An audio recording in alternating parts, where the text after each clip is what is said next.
December got off to a wet start, but it was anything but wet during November. 22 News Storm Team meteorologist Nick Bannon live in West Springfield to explain just how dry we were last month. Nick.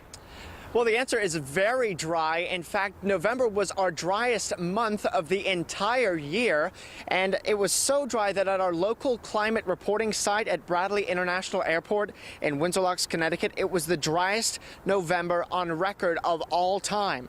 And now in western Massachusetts, we had only half an inch of rain and melted snow.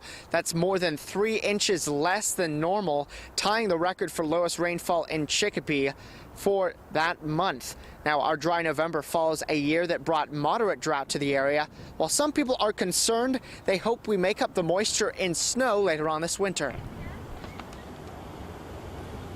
You know, last winter was really dry. I'm thinking every other year we'll see what happens. I think I read the long-term forecast. I thought we were supposed to get a lot of snow this year, but we'll see.